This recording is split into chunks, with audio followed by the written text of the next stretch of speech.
Deputy Assistant Secretary of State and Democratic strategist Joel Rubin. Joel, talked in the previous hour about this. What the Iranians said before the strike might be a little different from what they say this morning in reaction to this strike. I mean, this was a bit of a pinprick, at least it appears so far, and might not elicit the response that they were warning about.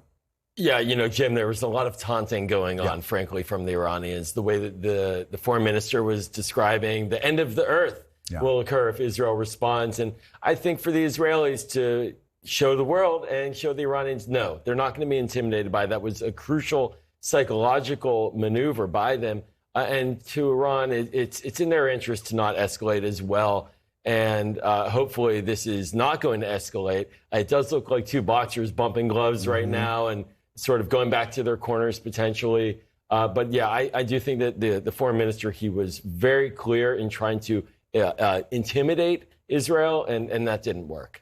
But Joel, one of the things, it does appear that this was very strategic on the part of the Israelis. And the fact that they struck near an army base, near a sensitive nuclear site, that was designed, I have to think, unless there was some accidental targeting here, that was designed to send a message. Yeah, look, there's a real balancing in all of these responses. And for Israel, they have to be thinking about the fact that just over last weekend, Iran shot ballistic missiles into Israeli territory.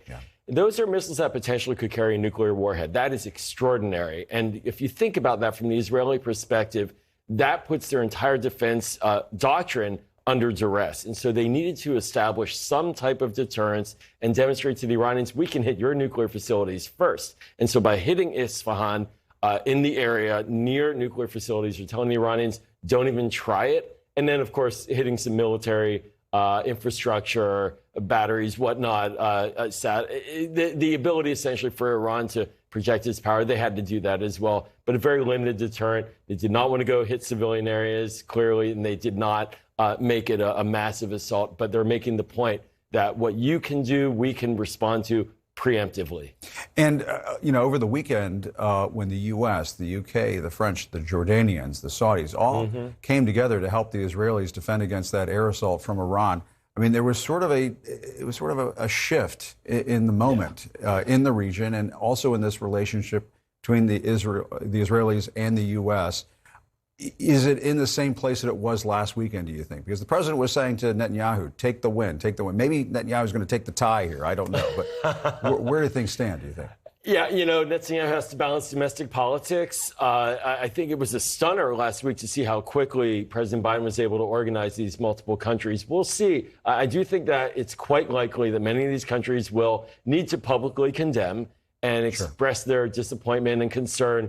But they've been expressing disappointment and concern for years related to Israeli action. That doesn't necessarily mean in the moment of truth that they're not going to be there. But it is crucial for Israel still to capitalize on the positive momentum they got from having multiple countries backing them last weekend and try to change dynamics in the region from their security perspective and from the American perspective. Ultimately, it's our opportunity to engage, as Secretary Blinken is doing right now with the G7, multiple countries to try to calm this situation down.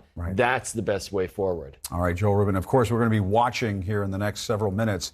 The Secretary of State, Tony Blinken, expected to address the cameras. We're going to see some of that in just a few moments from now. Joel, thanks a lot. Appreciate it. Jim. Thanks for your